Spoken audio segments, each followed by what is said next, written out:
చాలా ప్లేసెస్ కి కలిసి వెళ్లే వాళ్ళం, సినిమాలకి, లంచ్ లకి, బయటకి ఎక్కడికైనా వెళ్ళినా ముగ్గురం వెళ్లే వాళ్ళం.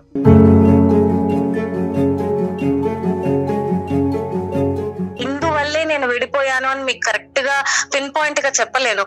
మ్యారిటల్ లైఫ్ లో వర్కౌట్ కాదు అని నాకు పర్సనల్ గా చాలా స్ట్రాంగ్ గా అనిపించింది. 2 years పాటు ఒక ప్రేమ అనుకోవాలా, లేదంటే ఒక టెస్టింగ్ అనుకోవాలా, ఒక డేటింగ్ అనుకోవాలా? వదులుకొని బతకలేనంత ఎమోషనల్ కనెక్ట్ ఉండాలి సార్. ఆ 2 years లో అబ్బాయి సైడ్ నుంచి నాకు ఎప్పుడు అది కలగలేదు. ఆ విషయం తనకు తెలిసిన తర్వాత కొన్ని రోజులు టైం తీసుకొని నిఖాన్ నాకు తిరిగి ప్రపోజ్ చేశాడు. సో దాని అర్థం ఏంటంటే కనుక ఇక్కడ ఒక బ్రేకప్ తర్వాత ఒక మేకప్ అయింది.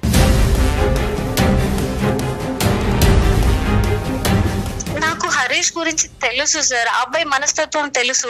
ఇతను వెళ్ళి నిశాంత్ ఏమైనా చేస్తాడా, లేకపోతే వాళ్ళిద్దరూ కొట్టుకొని ఒకరికొకరు ఏమైనా చేసుకుంటారా అని చాలా భయపడుతున్నాను సార్ నేను.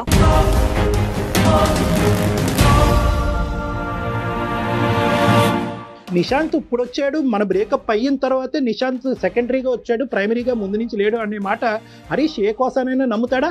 తప్పెలా అవుతుంది సార్ అది? అమ్మా అది తప్ప?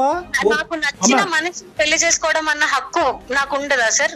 నాకు నచ్చిన మనిషితో జీవితం పంచుకునే హక్కు నాకు ఉండదా?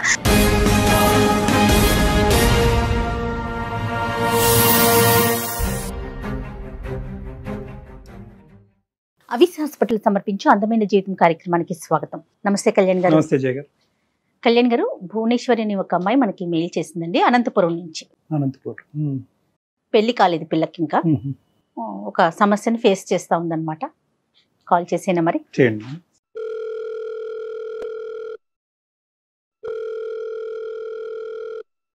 హలో హలో, భువనేశ్వరి గారండి?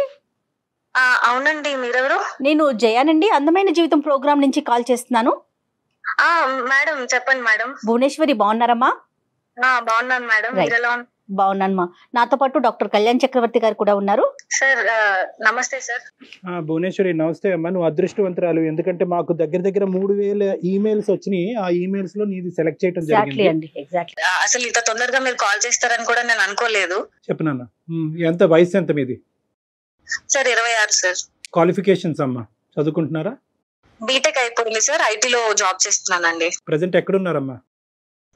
Present Secunderabad sir. ఇప్పుడు సమస్య ఏంటమ్మా, ఎవరిది? నీదేనా? నాదే సార్. ఏ విషయంలో? సార్ ఒక చిన్న ఇబ్బంది వచ్చి పడింది. నేను కాలేజ్ లో ఉన్నప్పుడు ఒక అబ్బాయితో రిలేషన్షిప్ లో ఉన్నాను. ఓకే. 1.5 2 years మా లవ్ జర్నీ అయితే నడిచిందండి. తన బెస్ట్ ఫ్రెండ్ కూడా మాతో పాటు కూడా ఉండేవాళ్ళు. అంటే పరిచయం అయిన తర్వాత తన ఫ్రెండ్స్ అందరు నా ఫ్రెండ్స్ అవ్వడం, నా ఫ్రెండ్స్ అందరు తన ఫ్రెండ్స్ అవ్వడం, అలాగా మేము ముగ్గురం కలిసి తిరిగే వాళ్ళం. ఈ జర్నీలో ఒక 2 years తర్వాత నాకెందుకో తనతో వర్కౌట్ కాదు అనిపించిందండి. బాయ్ ఫ్రెండ్ తోటి నాకు 2 years రిలేషన్షిప్ తర్వాత లాంగ్ టర్మ్ తనతో జీవితాంతం నేను జీవితం పంచుకోలేను అని అనిపించి నేను బ్రేకప్ చెప్పేశాను. దీనికి బలమైన కారణాలు ఏమైనా ఉన్నాయా అండి భువనేశ్వరి? ఉన్నాయి మేడం. ఏంటండి? తను ముందు నాకు అప్రోచ్ అయినప్పుడు, నన్ను ప్రపోజ్ చేసినప్పుడు ఎలా ఉన్నాడో, ఎలా ఉన్నానని నాకు చూపించాడో అది తను కాదు నిజానికి. తన నిజ స్వరూపం ఏంటి అని అన్నది ఈ 2 ఏళ్ళు నేను తనతో ట్రావెల్ చేసిన జర్నీలో నాకు అతను ఏంటి అని అన్నది అర్థమైంది. నా స్వభావానికి చాలా ఆపోజిట్ అండి. We are like opposite poles. మాకు అసలు ఆపోజిట్ పోల్స్ అని తెలియటానికి నీకు 2 years టైం పట్టిందమ్మా? ఆ జర్నీలో మెల్లమెల్లగా తెలిసి వచ్చింది సార్. తెలిసింది ఏంటో ఆపోజిట్ పోల్స్ తెలుసుకోవచ్చా? ఫర్ ఎగ్జాంపుల్ ఏదన్నా సార్, అతను అంటే మామూలుగా ముందు చాలా ఫ్రెండ్లీగా, జోవియల్ గా ఉన్నట్టు కనిపించేవాడు. కానీ పైకి అలా కనిపిస్తాడు, కానీ నిజానికి తనది కాదు సార్. చాలా పొసెసివ్ అండ్ సంకుచిత స్వభావం, చాలా నారో మైండెడ్ అబ్బాయి.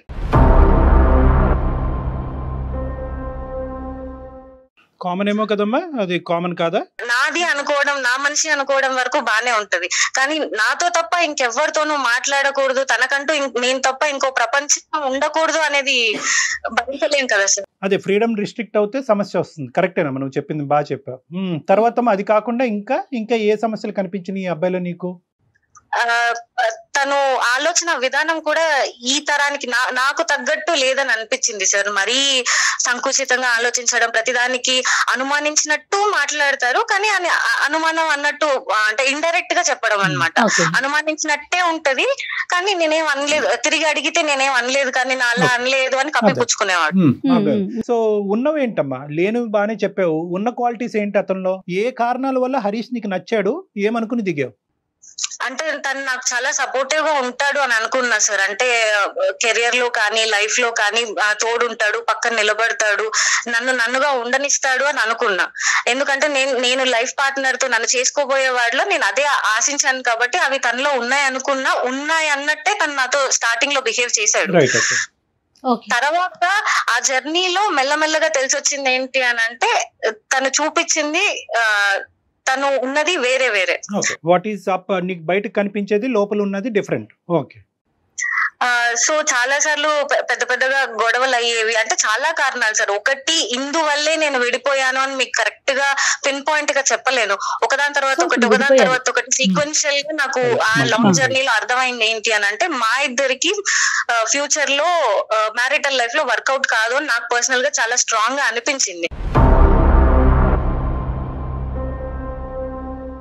అనిపించిన తర్వాత నేను తనకు ఒక 5 డే నేను చెప్పేశాను. సో నాకు పర్సనల్ గా ఇలా అనిపిస్తుంది, నేను నీతో కంఫర్టబుల్ గా లేను, మనం ముందు కొనసాగలేము ఒక రిలేషన్షిప్ లో అని చెప్పి బ్రేకప్ చెప్పేశాను. చెప్పేసావు, అతను స్వీకరించాడు కూడా? చెప్పాను సార్, నా సైడ్ నుంచి నేను బ్రేకప్ చెప్పాను, కానీ అతను తీసుకోలేదు. మళ్ళీ రిపీటెడ్ గా కాల్స్ చేయడం, కాంటాక్ట్ చేయడానికి ట్రై చేయడం, ఏదోలాగా అప్రోచ్ అవ్వడానికి ట్రై చేస్తున్నాడు. నేను అవాయిడ్ చేస్తూనే ఉన్నా. ఓకే. ఈ ప్రాసెస్ లో తన బెస్ట్ ఫ్రెండ్, ముందు చెప్పాం కదా సార్ మేము ముగ్గురం ఉండే వాళ్ళం బెస్ట్ ఫ్రెండ్స్ అని, తన నిశాంత్ అని ఇంకొక అబ్బాయి తన క్లోజ్ ఫ్రెండ్ అన్నమాట. తన క్లోజ్ ఫ్రెండా మీ క్లాస్మేట్ కూడానా? మా క్లాస్మేట్ అండ్ వాళ్ళిద్దరు నాకంటే ముందు నుంచి, నేను వాళ్ళకు పరిచయం అవ్వక ముందు నుంచి వాళ్ళిద్దరు క్లోజ్ ఫ్రెండ్స్. రైట్, ఓకే అమ్మా.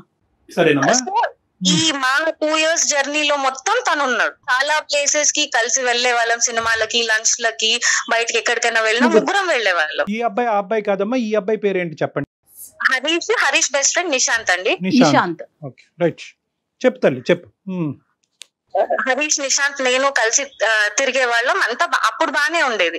తర్వాత నేను ఎప్పుడైతే ఈ అబ్బాయికి మా ఇద్దరి మధ్యలో డిస్టర్బెన్సెస్ వచ్చి నేను ఇలా బ్రేకప్ చెప్పాను అని నిశాంత్ కి తెలిసిందో, తను మెల్లగా అప్పుడప్పుడు ఫోన్ చేసేవాడు, ఎలా ఉన్నావు ఏంటి, మామూలుగా మాట్లాడుకుంటూ ఉంటాం కదా ఫ్రెండ్స్ అన్నప్పుడు, బాగోగులు మాట్లాడుకోవడం. ఇలా అన్నప్పుడు నేను చెప్పాను, ఇలాగా నాకు తనతో కనెక్ట్ అవ్వలేను అని అనిపించింది, సో నేను ఇలా బ్రేకప్ చెప్పాను అని చెప్పాను. ఆ విషయం తనకు తెలిసిన తర్వాత కొన్ని రోజులు టైం తీసుకొని నిశాంత్ నాకు తిరిగి ప్రపోజ్ చేశాడు.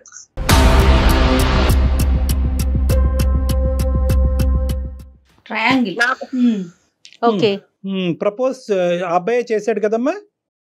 నిశాంత్ నన్ను అప్రోచ్ అయ్యాడండి. ఇక 2 పాయింట్స్ నేను అడుగుతాను. ఒకటి, హరీష్ తో ఓకే బ్రేకప్ అయిన తర్వాత మీరు ఫ్రెండ్స్ లా కంటిన్యూ అవుదాం అనుకున్నారా? మీ ఇద్దరి మధ్యన కమ్యూనికేషన్ కంటిన్యూ అయిందా? ఒకప్పుడు అలా కంటిన్యూ అవ్వనటువంటి పక్షంలో నిశాంత్ తో నువ్వు మాట్లాడుతున్నావు, నిశాంత్ నిన్ను ఇలా ఓదారుస్తున్నాడు, నిన్ను కన్సోల్ చేస్తున్నాడు, నీ బాగోగులు తెలుసుకుంటున్నాడు అనే అంశం హరీష్కి తెలుసా? లేదంటే ఇవన్నీ హరీష్కి తెలియకుండా మీరు మాట్లాడుకుంటున్నారా? నాకు హరీష్ కి అసలు ఎలాంటి కాంటాక్ట్స్ లేవండి. బ్రేకప్ చెప్పిన తర్వాత అప్రోచ్ అవ్వడానికి ట్రై చేశాడు. నిశాంత్ హరీష్ తో కాంటాక్ట్ లోనే ఉన్నాడు? ఉండొచ్చు సార్, ఎందుకంటే నాకు నిశాంత్ కి మధ్యలో హరీష్ టాపిక్ ఎప్పుడు రాలేదు, నేను అడగలేదు, ఆ అబ్బాయి కూడా తీయలేదు. మోస్ట్ ఇంపార్టెంట్ థింగ్ ఏంటంటేనమ్మా, నిశాంత్ అనేటటువంటి ఈ రెండోసారి వచ్చినటువంటి నీ రెండో బాయ్ ఫ్రెండ్ ఈ అబ్బాయికి ఇప్పుడే నీకు చెప్పాలని అనిపించిందా, ఎప్పుడో చెప్పాలని అనిపించిందా, లేదంటే బ్రేకప్ అయిన తర్వాత లైన్ క్లియర్ అయింది కాబట్టి ఇప్పుడు చెప్తున్నాడా, లోపల ఆ ప్రేమ అన్నది ముందు నుంచి ఉందా? తను నాకు చెప్పడం ఏంటంటే సార్, నేను ముందు నుంచి ఈ జర్నీలో నేను అబ్జర్వ్ చేస్తూ వచ్చాను, సో మన ఇద్దరికి వర్కౌట్ అవుతుందని నాకు అనిపించింది, కానీ నేను అప్పుడు చెప్పలేకపోయాను, ఇప్పుడు చెప్తున్నాను అని అయితే నాకు చెప్పాడు సార్. మా ఇద్దరు బ్రేకప్ అయిన తర్వాత సో ముందు నుంచి ఉంది. నీ రెస్పాన్స్ ఏంటి తల్లి? నేను కొంచెం ఆలోచించడానికి టైం తీసుకున్నా సార్. ఆ టైం గ్యాప్ లో నేను ఒకసారి అనలైజ్ చేసుకుంటే నాకు ఏవైతే ఒక లైఫ్ పార్ట్నర్ లో కావాలని అనిపించాయో అవన్నీ నిశాంత్ లో ఉన్నాయని నాకు అనిపించింది.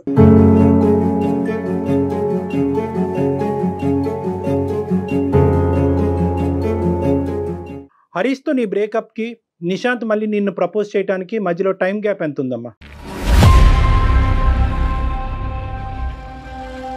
హార్డ్లీ 1-2 months ఉంది సార్. సో నువ్వు కంప్లీట్గా ఈజీగా వైపౌట్ చేసావమ్మా హరీష్ని. బ్రేకప్ అయ్యింది, నచ్చలేదు, అతని యొక్క ప్రవర్తన నీకు నచ్చలేదు కాబట్టి తీసేయాలనుకున్నావు, తీసేసావు.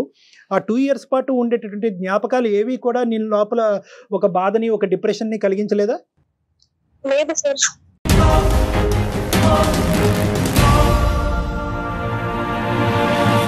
అంటే మరి ఆ 2 years పాటు నడిచింది ఏంటమ్మా? దాన్ని ఏమనాలి ఇప్పుడు? 2 years పాటు ఒక ప్రేమ అనుకోవాలా, లేదంటే ఒక టెస్టింగ్ అనుకోవాలా, ఒక డేటింగ్ అనుకోవాలా, లేదంటే ఒక బలమైనటువంటి బంధం అనుకోవాలా, ఏమనాలి దాన్ని?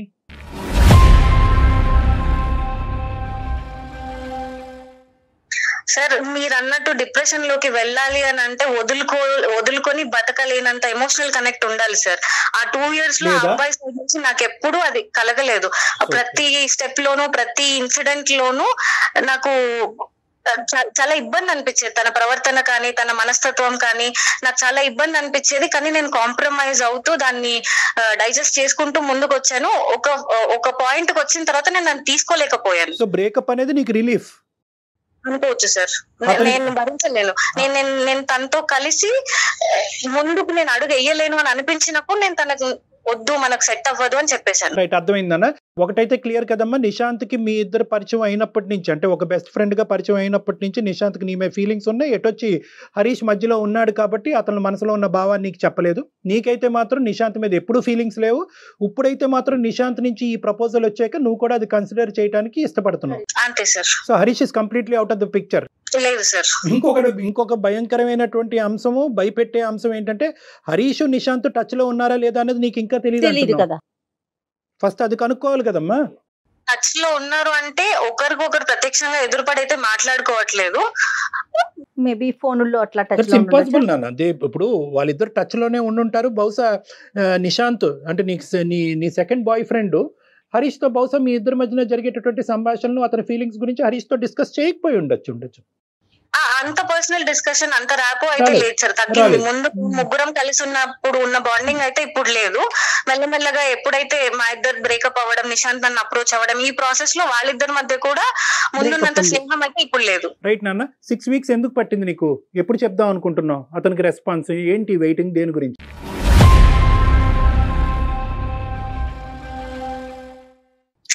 సార్ ఆ గ్యాప్ ఎందుకు వచ్చింది అని అంటే నేను చాలా రెస్ట్లెస్ అయిపోయాను సార్. విసిగిపోయాను వీటన్నిటితోటి. ఆయన వచ్చాడు, ప్రేమ అన్నాడు, జర్నీ చేసాం, ఇదంతా అయింది. మళ్ళీ ఈయన వచ్చాడు, వీళ్ళిద్దరు బెస్ట్ ఫ్రెండ్స్. ఈ సిచ్యువేషన్ నాకు కరెక్ట్ గా అదే టైంలోనే నిహారిక ఇన్సిడెంట్ ఒకటి జరిగింది. వాళ్ళది కూడా సేమ్ అలాగే ట్రయాంగిల్ లవ్ స్టోరీ. అండ్ అసలు ఆ దారుణం ఏంటి సార్, టీవీలో చూస్తేనే నాకు కాళ్ళు చేతులు వణికిపోతున్నాయి సార్. ప్రేమిస్తే రీసెంట్ గా జరిగిన ఇష్యూ అండి. చెప్పు. హరికృష్ణ, అబ్బాయి పేరు నవీన్, హరిహర కృష్ణ, నవీన్ అండ్ నిహారిక. సార్ అసలు ఏంటి సార్ ఆ దారుణం? తన ఫ్రెండ్ ని లవ్ చేసినంత మాత్రం చంపేస్తారా సార్? చంపేసినంత పెద్ద తప్పా సార్ అది? ఎంతమంది ప్రేమించిన వాళ్ళు విడిపోవట్లేదు, ఎంతమంది వేరే వాళ్ళు పెళ్లిళ్ళు చేసుకుని హాయిగా ఉండట్లేదు.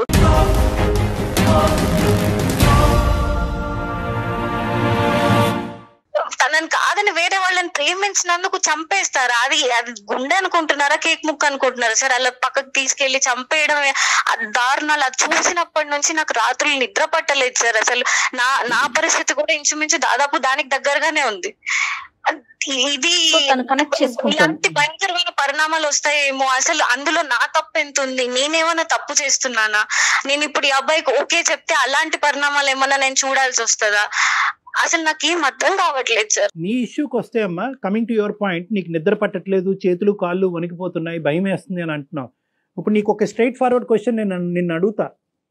ఎందుకు భయపడుతున్నావు నువ్వు? ఏ కారణం చేత భయపడుతున్నావు? నాకు హరీష్ గురించి తెలుసు సార్, ఆ అబ్బాయి మనస్తత్వం తెలుసు. ఇతను వెళ్ళి నిశాంత్ ఏమైనా చేస్తాడా, లేకపోతే వాళ్ళిద్దరూ కొట్టుకొని ఒకరికొకరు ఏమైనా చేసుకుంటారా అని చాలా భయపడుతున్నాను సార్ నేను. అతను ఎంత మొండివాడంటే, ఎంత పొసెసివ్ నేచర్ అని అంటే, ఎప్పుడు తనదే నెగ్గాలి, తన పాయింట్ ఆఫ్ వ్యూ కరెక్ట్, తనకే దక్కాలి అన్న ఇది ఉంటది సార్ ఆ అబ్బాయికి. సో ఆ కోపంలో నన్ను ఈ గ్యాప్ లో నేను చెప్పాను కదా సార్ మీకు, నేను బ్రేకప్ చెప్పిన తర్వాత రిపీటెడ్ గా కాల్స్ చేస్తున్నాడు, కనెక్ట్ అవ్వడానికి ట్రై చేస్తున్నాడు అని. అందులో ఎక్కడ నాకు ప్రేమ కనిపించలేదు సార్. మొండి, నాకు దక్కాలి, నన్ను ఎందుకు వదిలేసి వెళ్ళిపోతున్నావు అన్న మొండి పట్టుదలే కనిపించింది, కానీ ప్రేమతో సాధించుకుందాం అన్న మనస్తత్వం కాదు సార్. అది ఉంటే అసలు నేను బ్రేకప్ చేసుకోకపోయేదాన్ని. ఒక 2 years పాటు జరిగినటువంటి జర్నీ ఒక మీనింగ్లెస్ జర్నీగా మారిపోయినప్పుడు వచ్చినటువంటి అబ్బాయి ఈరోజు నువ్వు ప్రపోజ్ చేస్తే నువ్వేం చేయాలి? వాడికి ఒక దండం పెట్టాలి. First of all most important, బాబు నీకు 10% కాదు 100% ఫీలింగ్స్ ఉండి హరీష్ కంటే 100 రెట్లు ఎక్కువైనా ప్రేమించదు, నో ప్రాబ్లము. కానీ ఈరోజు నేను మానసికంగా I'm not in a stable position. ఈరోజు ఇప్పటి వరకు నాకు జరిగినటువంటి ప్రయాణం అది ప్రేమ, ఇన్ఫాక్చువేషనా, డేటింగా ఏంటో నేను డిఫైన్ చేయలేకపోతున్నాను. ఆ మనిషి నుంచి విముక్తి పొంది ఇప్పుడే సేద తిరిగి నా చదువు మీద నా ఉద్యోగం మీద కాన్సన్ట్రేట్ చేసేటటువంటి టైంలో ఇప్పుడు నువ్వు ఇంకో ప్రపోజల్ తీసుకొచ్చావు, ఈ భారాన్ని నేను ఇప్పుడు అప్పుడే మోయలేను, కాస్త వెనక్కి తగ్గు, కొద్దిగా సమయం ఇవ్వు అని చెప్పి అడగాలి మీరు. ఎందుకంటే కనుక ఈరోజు ఇది రీప్లేస్మెంట్ స్ట్రాటజీ అంటారమ్మా. చాలా మంది ఆడపిల్లలు ఇక్కడే ఉచ్చులో చిక్కుంటారు. ఒక బ్రేకప్ అయిన తర్వాత ఒక డిప్రెషన్లోకి వెళ్తారు. ఆ డిప్రెషన్ తట్టుకోలేరు, ఆ వ్యాక్యూమ్ని తట్టుకోలేరు, ఆ లేనితనాన్ని తట్టుకోలేక ఏంటంటే ఇంకో సైడ్ నుంచి ఎవరన్నా ఒక నాదుడు వచ్చి కూర్చుని ఏంటి నీ కష్టం ఏంటి, నీ బాధ ఏంటి నాకు చెప్పు అనేటప్పటికి వాడు వెనకతల చూడరు, వాడు ముందు చూడరు, వాడి చరిత్ర చూడరు, ఆ గతం చూడరు, మొదట చేసినటువంటి తప్పే మళ్ళీ చేసి అబ్బా నన్ను ఎంత బాగా వింటున్నాడో, నాకు ఇంత మంచిగా వినేటటువంటి వ్యక్తి నాకు కనిపించట్లేదని మళ్ళీ కనెక్ట్ అయిపోయి అక్కడ ప్రపోజ్ చేయగానే 10 రోజుల్లోనే చెప్తారు. బహుశా ఈ సంఘటన దృష్ట్యా థ్యాంక్స్ టు దిస్ సంఘటన, అన్ఫార్చునేట్ సంఘటన, నువ్వేంటంటే కొద్దిగా బ్రేక్స్ వేసుకున్నావు, ఒక 6 వారాల పాటు బ్రేక్ వేసావు. అది ఆ ఇన్సిడెంట్ వల్ల అందుకే థ్యాంక్స్ టు దిస్ ఇన్సిడెంట్ అని నేను ఎందుకు అంటున్నానంటే ఈ దురదృష్టకరమైనటువంటి ఇన్సిడెంట్ బహుశా లేకపోతే కనుక నువ్వు కూడా ఎస్ అని చెప్పుండేదాను కదమ్మా సార్. కానీ మీరు అన్నట్టు ముక్కు మొహం తెలియని వ్యక్తి అయితే కాదు కదా సార్. కొన్నేళ్ల పాటు మేము ఫ్రెండ్స్ లా ఉన్నాం, ఒక జర్నీ ఫ్రెండ్షిప్ నడిచింది మా మధ్యలో. ఎక్కడో సడన్ గా నేను డిప్రెషన్ లో ఉన్నప్పుడు ఒక అతను వచ్చి నీ కష్టాలు నాకు చెప్పాడు. చాలా మంచి పాయింట్. ఈ అబ్బాయి నీ మొదట ఉండేటటువంటి హరీష్ తో నువ్వు కాంటాక్ట్ లో ఉండి మీ ఇద్దరు ప్రేమించుకుంటున్నంత కాలం ఎక్కడ కూడా ఏ మూలన ఏ కోసాన కూడా 0.5% కూడా నేను నిశాంత్ నా పార్ట్నర్ అవుతాడు రానున్న రోజుల్లో నువ్వు ఎప్పుడు అనుకోలే. లేదు సార్, అతనితో కంటిన్యూ అవుతున్నప్పుడు కూడా ఇతనితో నాకు ఫీలింగ్స్ ఉన్నాయి, వీడితో పోల్చుకుంటే వాడు చాలా బాగున్నాడు అనేటటువంటి ఫీలింగ్ నాకు కలిగిందంటే అది డిఫరెంట్ స్టోరీ. లేదు సార్, ఎప్పుడూ లేదు సార్. సో దాని అర్థం ఏంటంటే కనుక ఇక్కడ ఒక బ్రేకప్ తర్వాత ఒక మేకప్ అయింది.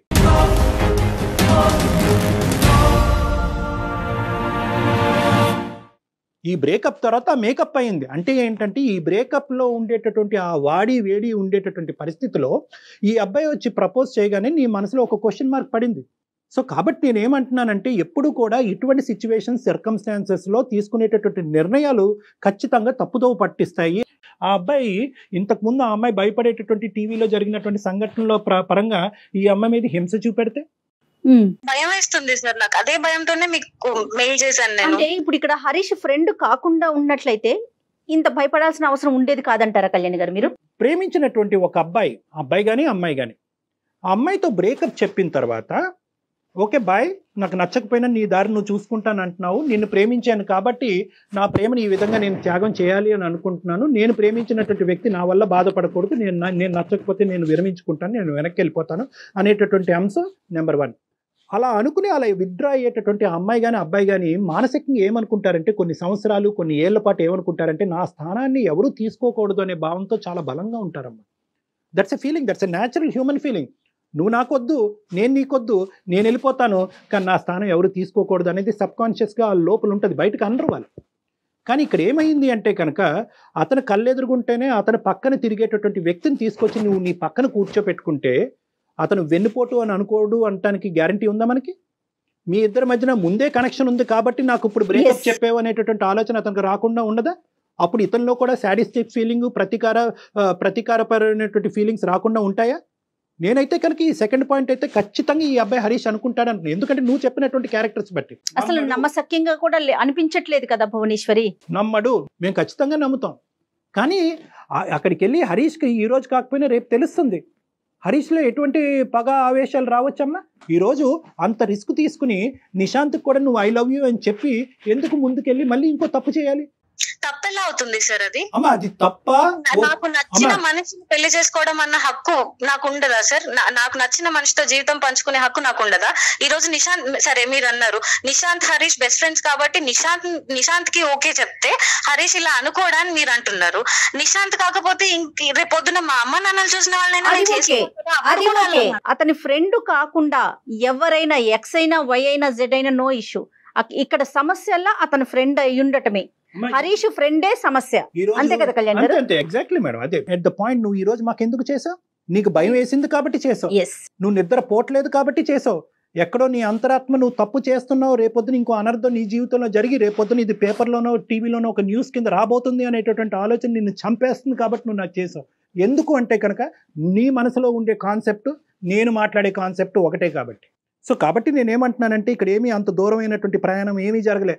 కాబట్టి ఈ బేస్ మీద నిశాంత్కి ఇప్పుడే సర్ది చెప్పమ్మా. దీన్ని ఎక్కువ నాన్స్తే ఏమవుతుందంటే ఇంతకాలం బట్టి ఈ అమ్మాయి ఆలోచిస్తుందంటే ఏ మూలలో నేను ఉంటాను కాబట్టి second attempt, third attempt, fourth attempt Nishant try చేస్తూనే పోతాను నీతో. నా సమస్య ఏంటంటే ఒకవేళ నిశాంత్ నాకు ఆప్షన్ అయ్యుంటే గనక నేను సార్ చెప్పిందే ఒప్పుకునేదాన్ని. కానీ నాకు ఇప్పుడు సార్ చెప్తున్నప్పుడు కూడా నువ్వు నిశాంత్ కి నెమ్మదిగా సర్ది చెప్పు, ఇది ఇంతటితో ఆపే అంటుంటేనే, ఆ మాటలు వింటుంటేనే నేను తట్టుకోలేకపోతున్నాను మేడం. నాకు అతను ఎక్కడ నా లైఫ్ లో ఉండడన్న ఆలోచన కూడా, అసలు ఇంకో మనిషి మాట్లాడుతుంటే కూడా నేను దాన్ని విని తీసుకోలేకపోతున్నాను. 1 month జర్నీలోనే అతను మిస్ అయిపోతాడేమో అని అంత తీవ్రంగా ఆలోచించేస్తున్నారా భువనేశ్వరి మీరు? 1 month జర్నీ కాదు మేడం, ఆయన నాకు నిన్న మొన్న పరిచయం అయినటువంటి వ్యక్తి. నువ్వు సో మొత్తం అంతా లెక్కేస్తున్నావమ్మా. ఆ పీరియడ్ ఈ పీరియడ్ అంతా కూడా అన్ని పీరియడ్స్ కలిపేసుకుంటున్నావు. కలపాలి కదండి, కలిపి మొదటి నుంచి అసలు ఈయన ఏంటి అని బేరీస్ వేసుకున్న తర్వాత ప్రేమ వేరు కాదా కళ్యాణ్ గారు? అమ్మాయికి అంతా కాదమ్మా. ఇక్కడ కొద్దిగా నీ కౌన్సిలింగ్ చాలా ఇంపార్టెంట్ భువనేశ్వరి. ఎందుకంటే కనుకమ్మా అసలు ఫ్రెండ్షిప్ ఏంటి, అసలు రిలేషన్షిప్ ఏంటి, ఎటువంటి రిలేషన్షిప్స్ మ్యారేజ్ వరకు వెళ్తాయి, ఇలాంటి అంశాల మీద నీకు చాలా అవగాహన కావాలమ్మా. చాలా ఇమ్మెచ్యూర్ గా నీ ఆలోచనలు చాలా ఫాస్ట్ గా తొందరపాటుగా ఉన్నాయి. తొందరపాటు ఎక్కడుంది డాక్టర్ గారు? తొందరపాటు ఎక్కడుంది? నీకు మనసుకు తగిలిన గాయం అసలు మానిందా? ఇక్కడ మొత్తం ఎక్కడన్నా 1 గంట పాటు మాట్లాడుకున్నాం. ఎక్కడన్నా పాపం మీ అమ్మ నాన్నని తీసుకొచ్చామో పిక్చర్ బాగా చెప్పారు. అసలు వాళ్ళనే తీసుకురాలేదు. ఏంటమ్మా ఈ జీవితాలు ఏంటి? ఓకే, ప్రేమించడం తప్పు కాదు, పెళ్లి చేసుకోవటం తప్పు కాదు, ప్రేమించి పెళ్లి చేసుకోవటం తప్పు కాదు, ఒక బాయ్ ఫ్రెండ్ నుంచి ఇంకో బాయ్ ఫ్రెండ్ మార్చడం కూడా తప్పు కాదే అనుకుందాం. పాపం ఆ పాపం పుణ్యం ఎరిగినటువంటి ఆ తల్లిదండ్రులు ఎవరమ్మా? పాపం రేపొద్దు నీకు ఏదైనా అనర్థం జరిగితే కనుక ఎవరు బాధ్యులు?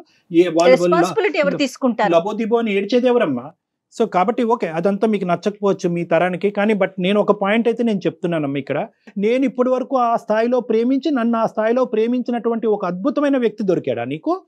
ఈ రిస్క్ తీసుకుని హరీష్ అనేటటువంటి రిస్క్ బ్యాక్గ్రౌండ్ లో పెట్టుకుని నువ్వు అంత రిస్క్ తీసుకోవటం అవసరమా? జర్నీ చేశాను కాబట్టి నాకు నిశాంత్ కరెక్ట్ అని నాకు అనిపిస్తుంది. జర్నీ ఎలా అవుతుంది ఇప్పుడు? ఇది రీప్లేస్మెంట్ స్ట్రాటజీ అమ్మా. ఈ రోజు హరీష్ వెళ్ళిపోగానే నిశాంత్ అందులో ఫిల్ అవ్వాలా? రేపొద్దున నిశాంత్ ఇష్యూ అవుతుంది, అప్పుడేంటి? మ్యాండేటరీయా? ఎవరో ప్రేమించేటటువంటి వ్యక్తి కంపల్సరీగా మనకు ఒక వయసు వచ్చిన తర్వాత కంటిన్యూస్ గా ప్రతిరోజు ప్రతి గంట మన పక్కన ఒకరు ఉండాలా? ఇంత రిస్క్ తీసుకుని ఉండాలా? మనకు బెస్ట్ అనిపించిన దాన్ని తీసుకోవడంలో తప్పు లేదు కదా సార్. రేపొద్దున నిశాంత్ కూడా హరీష్ లాంటి మెంటాలిటీ అనేది నీకు తొందరలో తెలిస్తే కనుక మళ్ళీ మాకు ఫోన్ చేస్తావా? నువ్వు హరీష్ తో చేసినటువంటి తప్పే ఈ రోజు నిశాంత్ తో చేస్తున్నావు. నువ్వు టైం తీసుకోమంటున్నాను. నిశాంత్ టైం నేను సేద తీరటానికి ఇందాక నుంచి పదే అంటున్నాను. నన్ను నేను సెటిల్ అవటానికి, నా మెంటల్ ఇన్స్టెబిలిటీ సెటిల్ చేసుకోవటానికి, నా కెరియర్ మీద ఫోకస్ చేసుకుని నీ దారి నువ్వు చూసుకో, నా దారి నేను చూసుకుంటాను. నా మనసులో మళ్ళీ నీ మీద ఒక భావం వచ్చినప్పుడు, ఇక్కడ ఉండేటటువంటి ఈ వాడి వేడి చల్లారినప్పుడు అప్పుడు నేను నీ దగ్గరకు వస్తాను. ఆల్రెడీ ఒక దెబ్బ తగిలి ఒక గాయంతో ఉన్నాం. అది గాయమే కాదనుకుంటే మరి ఆ జర్నీని ఏమనాలి? దానికి పేరేం పెట్టాలి? దానికి ఏం పేరు పెట్టాలి భువనేశ్వరి? నేను అది గాయమే కాదు అని అనట్లేదు మేడం, దానికి మందు నిశాంత్ అని నేను చెప్తున్నాను. మీకెందుకు అర్థం కావట్లేదు? నిశాంత్ మందు అని నువ్వు అనుకుంటున్నావు. నిశాంత్ మందో లేదా పుండి మీద కారమో అనేటటువంటిది నీకు ఇంకా అప్పుడు తెలుస్తుంది. నీకు తెలియదు. నువ్వు ఆ ఆలోచన కానీ మెచ్యూర్ గా ఆలోచించేటటువంటి పరిస్థితిలో ప్రెసెంట్ నీకు క్లారిటీ ఆఫ్ మైండ్ లేదు. హరీష్ అనేటటువంటి వ్యక్తి యొక్క ప్రయాణంలో నీ సైడ్ ఉండేటటువంటి తప్పులేంటి, నీ ఆలోచన, నీ యొక్క పర్సనాలిటీలో ఎటువంటి లోపాలు ఉన్నాయి అనేటటువంటిది ఆలోచించుకో, విశ్లేషించుకో. రానున్న రోజుల్లో అటువంటి తప్పు నీ ద్వారా జరగకూడదు అంటే కనుక ఏ విధంగా నిన్ను మార్చుకుంటావు అన్నది ఆలోచించుకుని కొంత టైం తీసుకో. వచ్చిన ప్రాబ్లం ఏది నాకు ఇప్పటిదాకా నిశాంత్ లో రాలేదు సార్. నా సైడ్ నుంచి తనకు ప్రాబ్లం లేదు, తన సైడ్ నుంచి నాకు ప్రాబ్లం లేదు. ఇప్పుడు ఇద్దరికి ఓకే అయినప్పుడు మేము హరీష్ ని దృష్టిలో పెట్టుకొని మేమెందుకు కలిసి జర్నీ చేయడం ఆపుకోవాలి? But it is coming with risk అమ్మా. నిజంగా నువ్వు ఆ రిస్క్ తీసుకోవడానికి రెడీగా ఉంటే గో హెడ్, మేమెవరు నిన్ను ఆపటానికి. నిశాంత్ నేను ఎంత ఇబ్బంది పడుతున్నా, మా ఫ్యూచర్ ఎంత రిస్క్ లో ఉందని ఎందుకు ఆలోచించలేకపోతున్నారు మేడం? అమ్మా ఏం రిస్క్ అమ్మా? అసలు మీ ఇద్దరి మధ్యన ఏం జరిగిందనమ్మా మీరు అది రిస్క్ అనుకోవటానికి? ఏంటమ్మా అంత బంధం ఏం ఏర్పడింది? నిశాంత్ నన్ను అప్రోచ్ అవ్వడం, నేను మళ్ళీ వెనక్కి వెళ్ళి డే 1 నుంచి తనతో పరిచయం ఏర్పడ్డ దగ్గర నుంచి మా జర్నీ ఒకసారి ఆలోచించుకుంటే నాకు అర్థమైంది మేడం. నాకు కరెక్ట్ హరీష్ కాదు, నాకు కరెక్ట్, నాకు నిశాంతే కరెక్ట్ అని నాకు అర్థమైపోయింది.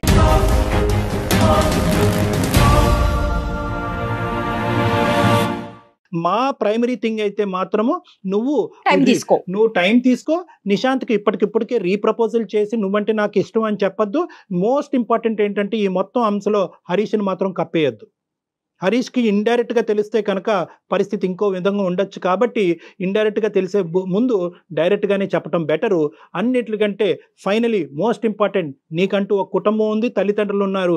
ఇప్పటికైనా మొదట చేసిన తప్పు మళ్ళీ రిపీట్ అవ్వకూడదు అంటే ఇప్పుడు నీ పేరెంట్స్ని ఇన్వాల్వ్ చేయడం అనేది అందరికీ శ్రేయస్కరం.